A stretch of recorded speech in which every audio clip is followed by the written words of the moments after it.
Hello friends, स्वागत है आपका आपके अपने लीगल चैनल सोच पर प्रहार में। मैं हूं एडवोकेट सनी शर्मा। और दोस्तों, आज की इस वीडियो में एक प्रैक्टिकल चीज़ पर हम बात करने वाले हैं।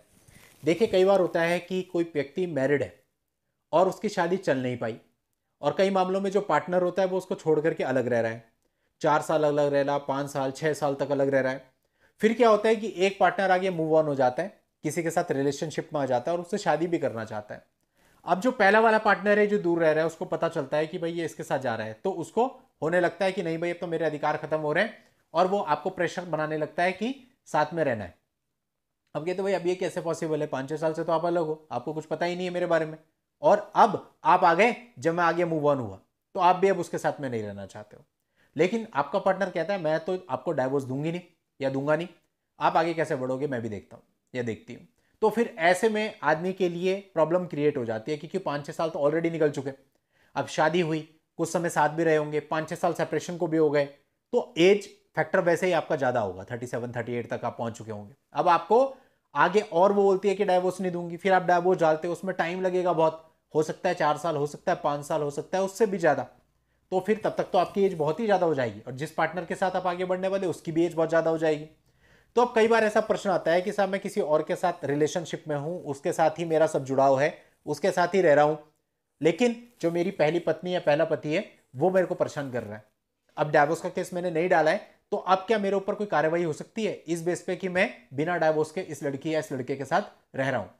आज के समय पे एडल्ट्री जो है, क्रिमिनलाइजेशन तो हट चुका है, डिक्रिमिनलाइज हो चुका है, यानी कि एडल्ट्री के लिए आपको सजा नहीं मिल सकती, यानी एडल्ट्री के लिए आपके ऊपर कोई क्रिमिनल केस नहीं हो सकता।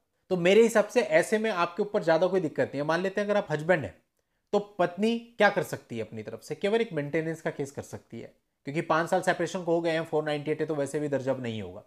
और क्या होगा, केवल 125 का एक केस, वो बर्डन आपके ऊपर आ सकता है, लेकिन इसके अलावा ना तो 498 स्टैंड करेगा ना तो डीवी स्टैंड करेगा। तो यानी आपके ऊपर कोई ज्यादा वो नहीं है, बस एक मॉनेटरी बर्डन है, और आप आराम से अपनी लाइफ आगे चला सकते हो। कि डाइवोर्स के चक्कर में पड़ते हो तो बूढ़े हो जाओगे उसमें। अगर आप किसी के साथ रिलेशनशिप में हो तो आप उसी तरह से रह सकते हो, उसमें लीगली कोई समस्या नहीं है। आज के समय कोई लड़का या लड़की किसी के साथ भी अगर रिलेशनशिप में इस तरह से रह रहा है तो कोई प्रॉब्लम नहीं है, भले ही आप मैरिड हैं, कोई दिक्कत नहीं है। अगर आपका सेपरेशन पीरियड ज़्यादा हो चुका है, आप अपनी लाइफ में आगे मूव ऑन कर सके हैं, तो कोई दिक्कत नहीं। बस हाँ, ये ध्यान रखना, आपको मैरिज नहीं करनी, वो क्राइम कंडक्ट हो जाएगा अगर आपने उनसे मैरिज कर ली। भाई आपका कैसा भी रिलेशनशिप हो, आप फ्रेंड्स हो, आप कपल की तरह रह रहे हो, कोई दिक्कत नहीं किसी तरह की, लेकिन मैरिज नहीं करनी। क्योंकि आपका जो पार्टनर है उसको अगर आपकी मैरिज के प्रूफ मिल गए तो आपको दिक्कत होगी। अब आप रेस्टोरेंट में बैठे हैं या आप मूवी देखने जा रहे हैं या आप कहीं और बैठे हैं और वो फोटोग्राफ वो कोर्ट में लगाती है, तो उससे आपका कुछ भी नुकसान नहीं होने वाला है। और साइड बाय साइड आप अपना डाइवोर्स भी अप्लाई कर सकते हो, क्योंकि 3 साल 4 साल 5 साल अगर हो चुके तो बहुत बड़ा पीरियड होता है। आपके पास बहुत अच्छा ग्राउंड है, आप उस ग्राउंड्स के आधार पर डाइवोर्स ले सकते हो। ऐसे केस में जो सामने वाली पार्टी होगी ना, वो इस बात को लाने की कोशिश करेगी कि आपका किसी और लड़का या लड़की से संबंध हो गया था, इस वजह से आप डाइवोर्स ले रहे हो। जबकि रियलिटी तो यह है कि बहुत टाइम से वो छोड़ के आपको रह रही है, आपसे कोई मतलब नहीं है, इसलिए आप डाइवोर्स ले रहे हो। लेकिन वो उसको आपका पार्टनर दूसरा रंग देने का कोशिश करेगा।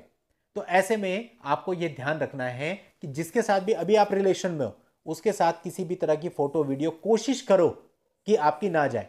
देखो, ऐसा है ना, जो आपके ऊपर बाइगेमी का चार्ज लगता है वो तो मैरिज पे लग सकता है, लेकिन वो ये डाइवोर्स केस में शो कर सकती है आपके फोटो वीडियो साथ के, अगर उसको मिल गए कि देखिए इसकी वजह से सब हुआ, ये रिलेशन इनका चल रहा है बैकग्राउंड में, इसीलिए इन्होंने डाइवोर्स डाला, मेरे को छोड़ दिया, मेरा लालन पालन नहीं किया, तो आपका केस कमजोर पड़ जाएगा।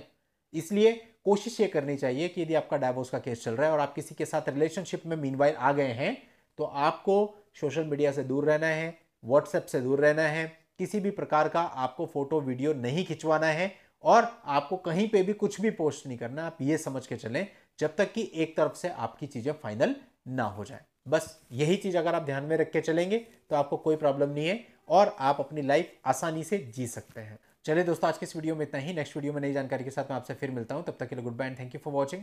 Take care.